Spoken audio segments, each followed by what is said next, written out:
Everyone is posting photos, stories, updates, proof that they're living a life worth seeing, except that one person. You know who I'm talking about. They never post, no updates, no highlights, no need to show anything. And at first, it's easy to assume they're missing out, that they're disconnected, maybe even a little behind. But what if that's completely wrong? What if the person who doesn't post is actually the one who understands something the rest of us don't? Because somewhere between taking the photo and hitting share, most people hesitate. And that hesitation, it reveals something uncomfortable. What if social media was never about sharing your life, but about performing it? And the people who don't post aren't missing the game. They've simply chosen not to play. Now think about the last time you almost posted something.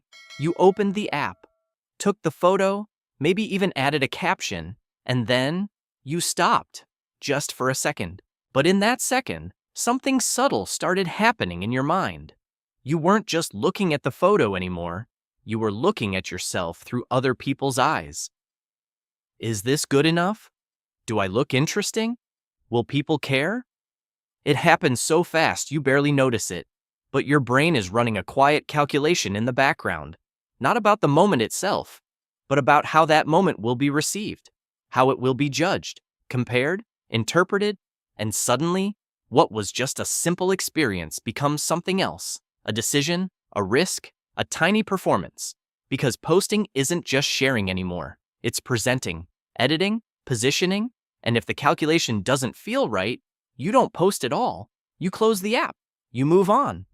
But that moment lingers, because deep down, you know something shifted. That hesitation tells you more about your mind than the post itself. It shows how quickly your sense of self can move from internal to external.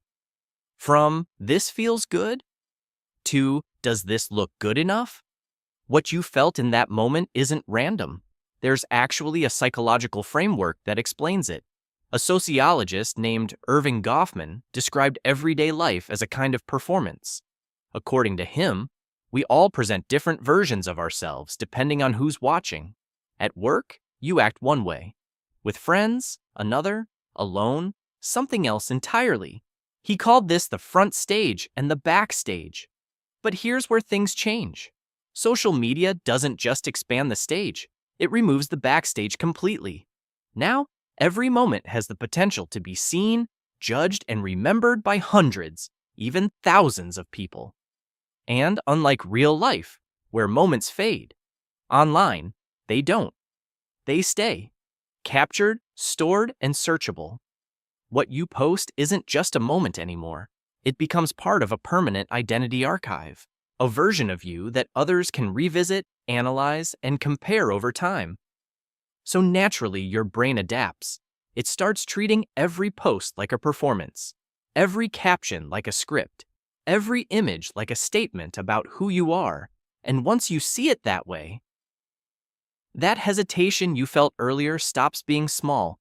It becomes something much bigger, because you're no longer just sharing your life, you're curating it. Here's something most people don't realize. A huge portion of social media users never actually post. Studies estimate that around 30 to 40% of users are what researchers call lurkers.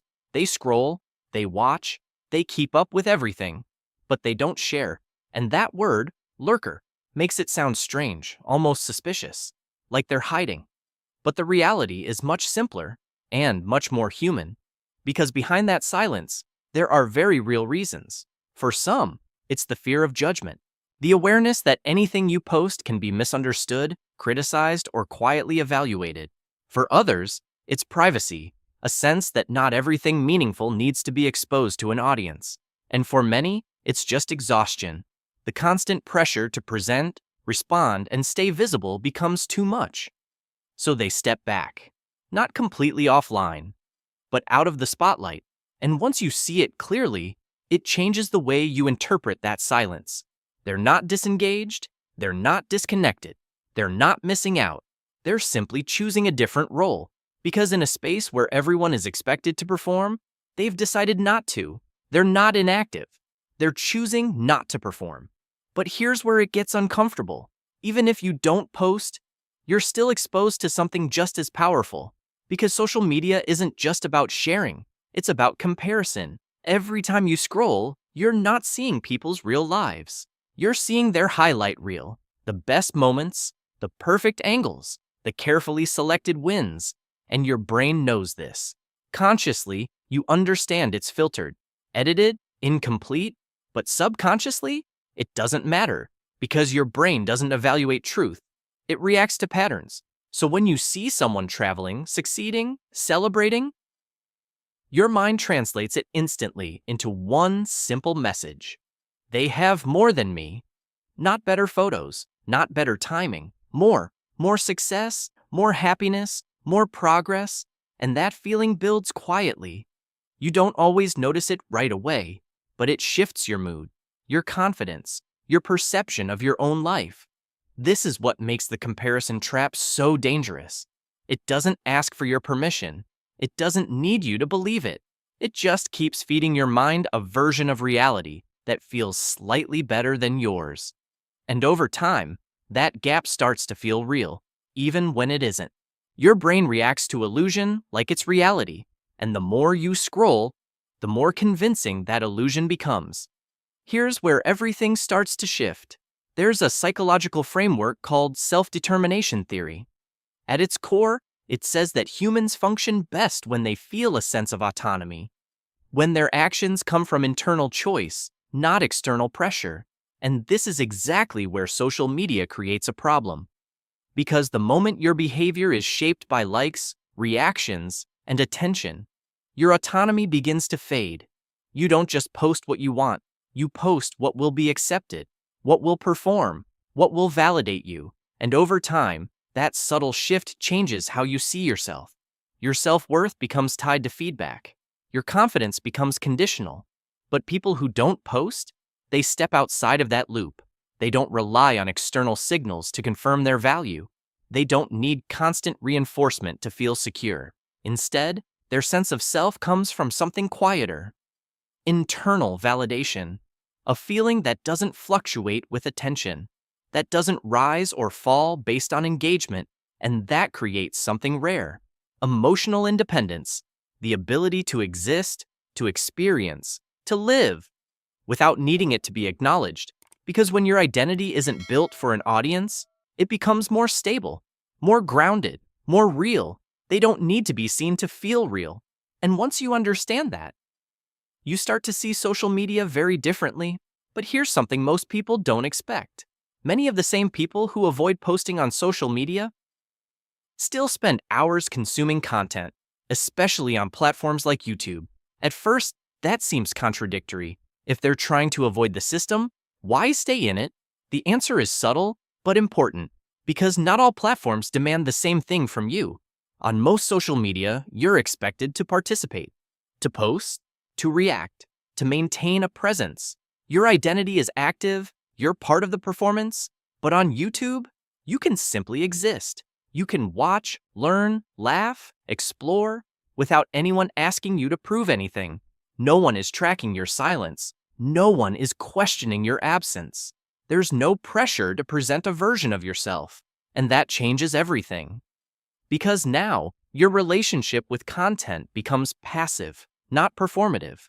You're not building an image, you're just experiencing something.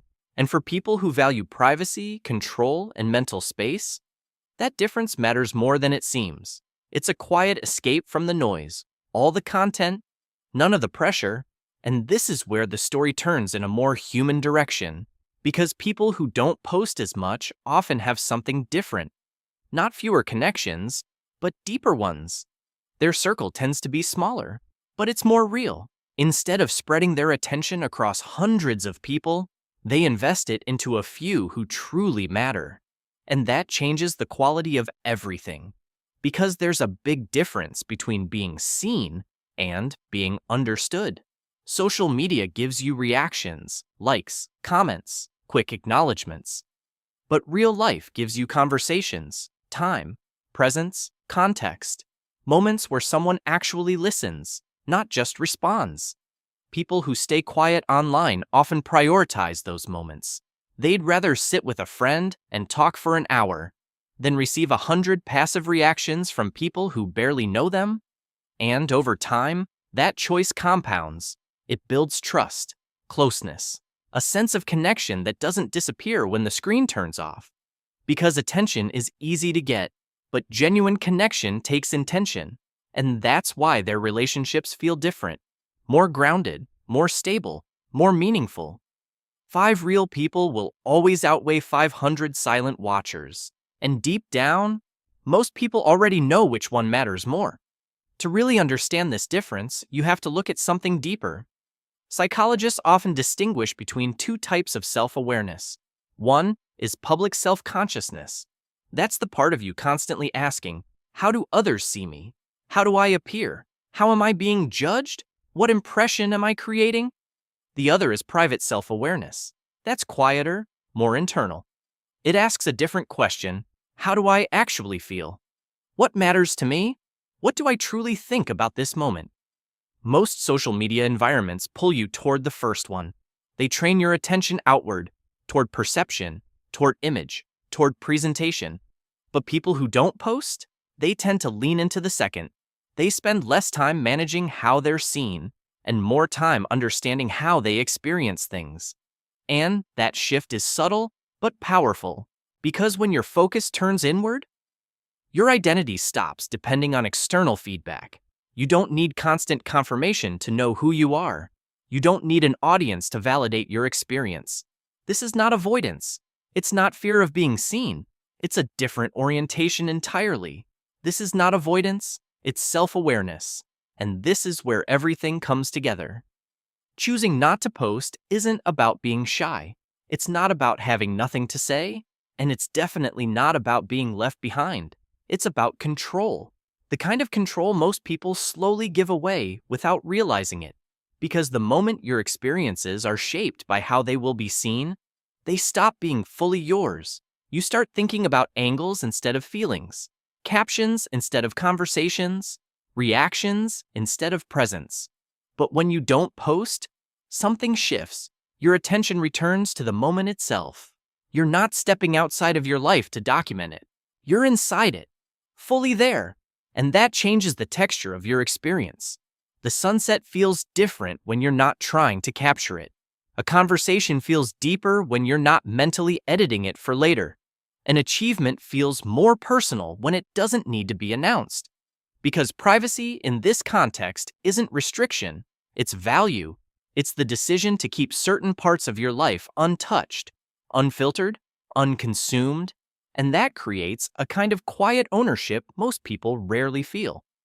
Some moments lose their meaning the moment you share them, and the people who understand that hold on to something the rest of the world is slowly losing. By this point, the deeper paradox starts to appear. The people who post the least often seem the most secure in who they are. Social media was supposed to give us something: connection, identity, a sense of belonging. The idea was simple: share your life, and you'll feel more seen, more understood, more connected. But somewhere along the way, that promise changed. Because instead of creating connection, it started creating performance. Instead of helping people express who they are, it encouraged them to shape who they appear to be. And that's where the paradox begins. The very things social media claims to offer, confidence, identity, connection, are often the same things it quietly takes away. But the people who don't post, they already have those things. Not because they rejected the world, but because they built their sense of self outside of it. Their identity isn't something they upload. Their connection isn't something they measure. It exists in real conversations, real moments, real presence. And once you see that clearly, everything flips. Because they didn't step away from connection. They stepped away from the illusion of it. They didn't reject connection. They rejected the performance. Maybe the people who don't post figured it out first. While the rest of the world is trying to be seen, they chose to actually experience their lives. Because at the end of everything, no one looks back and wishes they had posted more. But a lot of people wish they had been more present, more real, more connected to the moment instead of the image. And maybe that's the real shift here. Silence isn't emptiness, it's strength. It's choosing not to turn your life into something that needs to be consumed to feel meaningful. It's keeping something for yourself in a world that constantly asks you to share. They're not hiding from the world. They're just living in it. And if this resonated with you, make sure to like and subscribe to the channel. Thanks for watching, and I'll see you in the next deep psychology video.